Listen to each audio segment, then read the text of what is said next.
हम तो मिस्टेक एक हो तो वर्डे मिस्टेक कर दी हम। इस पे तो पुलिस नहीं कार्रवाई करती है, तो क्या कहिए? 58,000 आवासों पे अवैध कब्जा है। 58,000 समझ रहे हैं, वहाँ 58,000, ये तो 5 मामूली, यानी 60,000 आवास। अगर यह सत्र चलती इस बार फरवरी में तो आप इस मुद्दे को, बिल्कुल इस मामले को हम उठाएंगे।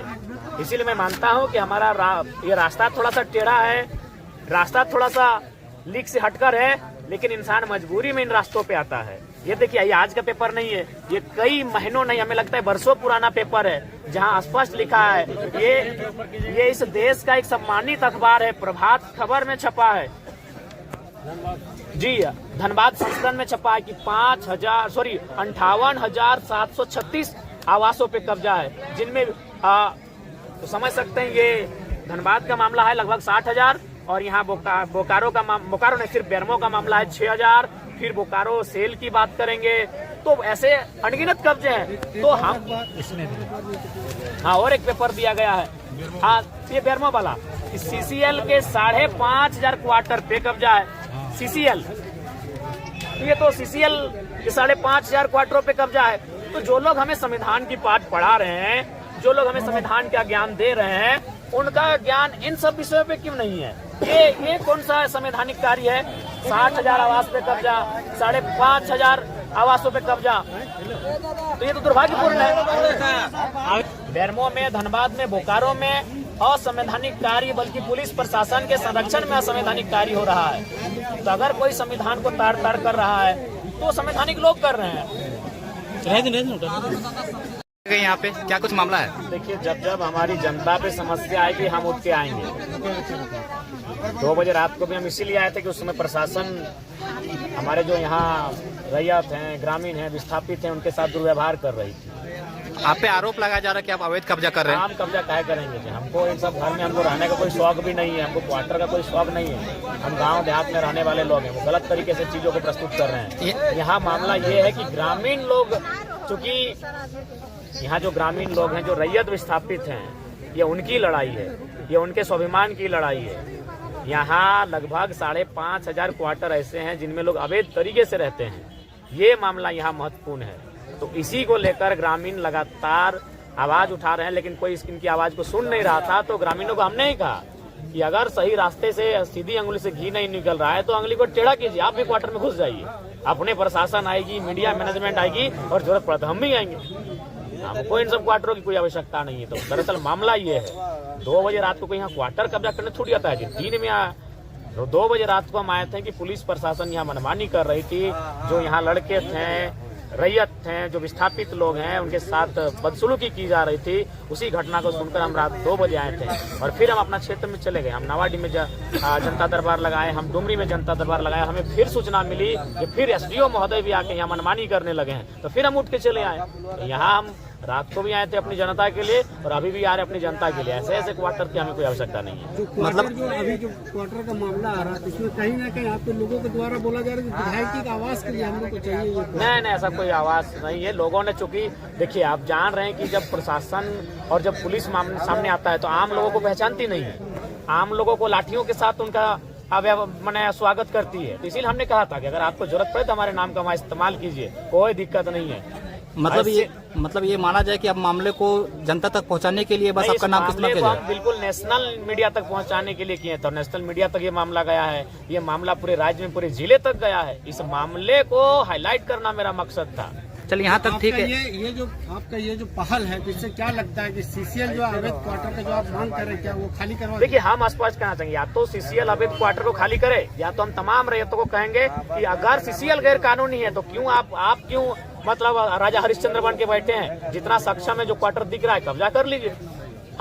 हम सेल को भी कहेंगे, सेल में जो बोकारो के लोग हैं, जब वहाँ खटाल बसा है और कि कोई कुछ नहीं कर पा रहा है, तो सेल के जो विस्थापित 19 गांव के लोग हैं, 84 मौजाके के लोग हैं, पूरा गांव 10,000 5,000 लोग जाएं और जो जमीन खाली है वहाँ कब्जा करें। तो ये संवैधानिक नहीं, संवैधानिक अब की हम बिल्कुल संवैधानिक, लेकिन जब आप सीसीएल संवैधानिक बात नहीं कर रही है, डीसी संवैधानिक का हवाला नहीं कर पा रहे हैं, डीएसपी तमाम पदाधिकारी, तो ये संविधान का डर और संविधान का दायरा केवल आम व्यक्ति तक क्यों? नहीं, विधायक जो है संविधान को लेकर के लगातार आवाज उठा नहीं, संवैधानिक हम तभी है जब अगला संवैधानिक है। हम संवैधानिक है, अगला संवैधानिक है, हम भी संवैधानिक है। अगर अगला संवैधानिक नहीं हो पाएगा तो हमें लगता है कभी कभी हमें भी घी को निकालने के लिए उंगली को टेढ़ी करने की आवश्यकता है। हम तो बोल रहे हैं 5500 क्वार्टर अवैध कब्जा है, मामूली बात है। और ये क्या मामला है कि मान के चलिए कुछ लोग जो बड़े नेता कहिए, बड़े माफिया टाइप के लोग कहिए, वे लोग 7-8 क्वार्टर ले लिए हैं और 1 लाख 2 लाख में बेच रहे हैं उन क्वार्टरों को। तो गलत और असंवैधानिक तो वे कर रहे हैं और सीसीएल को जानकारी है। तो जब भारत देश की एक मान्यता प्राप्त संस्था जिसको हम सीसीएल कहते हैं, अगर वो संवैधानिक है तो एक आम व्यक्ति कितना संवैधानिक रह पाएगा। इसीलिए संविधान, जब सभी लोग संविधान का पालन करेंगे तभी संविधान की सुंदरता रहती है। इसीलिए वे तो सक्षम पदाधिकारी हैं, उनको सबसे पहले संविधान का अनुपालन करना चाहिए और कल ही सीसीएल कर्मियों के अलावा जो लोग भी हैं उन्हें खाली करवाना चाहिए। हाँ, हम एक, चूंकि यही मेरा तर्क रहेगा, तो इसीलिए हमने ये आज थोड़ा नया थोड़ी हमको लगता है। इससे पहले भी कुछ दिन पहले चंद्रपुरा में, आज कभी बीटीपीएस में तो कभी आपका मकोली में इस प्रकार की घटनाएं घटती है कि जब गांव का आदमी क्वार्टर में जाता है तो उनको दुत्कार किया जाता है और जब कोई माफिया प्रवृत्ति का संरक्षण लेके आता है तो उसको 1 नहीं 7-8 क्वार्टर दे दिया जाता है। तो एक्चुअली से लोगों की बात कोई सुन नहीं रहा था और सही रास्ते से कोई सुन नहीं रहा था, तो मानते हैं ये रास्ता थोड़ा टेढ़ा था, लेकिन मामले को हाईलाइट करने के लिए ऐसा करना पड़ा। पर मामले को देखते हुए ऐसा लग रहा था लगभग 4 से 5 थाना का पुलिस आई थी। तो नहीं, ये सबसे बड़ा दुर्भाग्यपूर्ण है कि आप सोच सकते हैं कि ग्रामीणों के पक्ष की तरफ से एक विधायक बैठा है और फिर भी उनका व्यवहार कैसा है, तो आम व्यक्ति के साथ क्या व्यवहार होता होगा।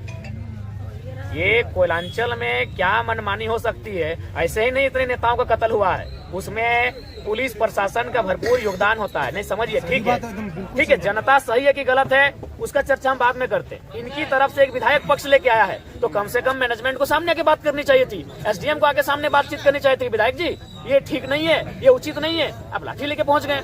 कुछ लोग बोल रहे थे महिला पे लाठी मार रहे थे, महिलाओं पे लाठीचार्ज हुआ है, इनकी चूड़ियां तोड़ी गई है, इनके हाथों में चोटें लगी है, बॉर्डर जैसा माहौल बन गया था यहाँ पे। बिल्कुल, ये बहुत ही दुर्भाग्यपूर्ण है। तो वही तो हम बताना चाहते हैं कि वही हम बताना चाहते हैं, वही हम बात अपना रखना चाहते हैं कि एक विधायक ग्रामीणों और रैयतों के पक्ष की तरफ से आया है, सो इनके साथ ये दुर्व्यवहार है, तो आम व्यक्ति का क्या हाल होता है। आपका अगला कदम क्या होगा? हमारा अगला कदम यही होगा, अब हम लोग कानूनी प्रक्रियाओं से और इस प्रकार के दोनों, हमारा एक टीम कागजी कलम और कोर्ट के सहारे इस मामले को लिखित रूप से लेके जाएगा और एक टीम हमारा इसी प्रकार आंदोलनों के माध्यम से जो गलत तरीके से जो चीजें चल रही है उनके खिलाफ अपनी आवाज, मतलब एक तरीके से कहा जाए अवैध कब्जा खाली करो अभियान चलेगा। चलना ही चाहिए, गलत बात है। क्यों अवैध कब्जा भाई, क्यों अवैध कब्जा? 1, 2 नहीं 5,500 क्वार्टर और धनबाद में भी शायद 6, हम बोले थोड़ा 13, हमको लगता है ज्यादा, वहाँ 8800 कुछ आसपास है। पुलिस वही लोग को संरक्षण दे रही है। तो चूंकि पुलिस संरक्षण उन्हीं लोग को इसलिए देती है क्योंकि पुलिस की माफियाओं का आगे नहीं चलती है और कोयलांचल में जो है, जो दबंग प्रवृत्ति के लोग हैं, माफिया प्रवृत्ति के लोग हैं, उनके हाथों में कोयलांचल है, इसीलिए आम व्यक्ति सताए जा रहे हैं ना। तो अगर आज आम व्यक्ति की आवाज को उठाने के लिए आज ये 70 वर्षों से सही रास्ता चयन कर रहे हैं, आज ये 1986 से, कोई 1985 से सही रास्ता का चयन कर रहा है।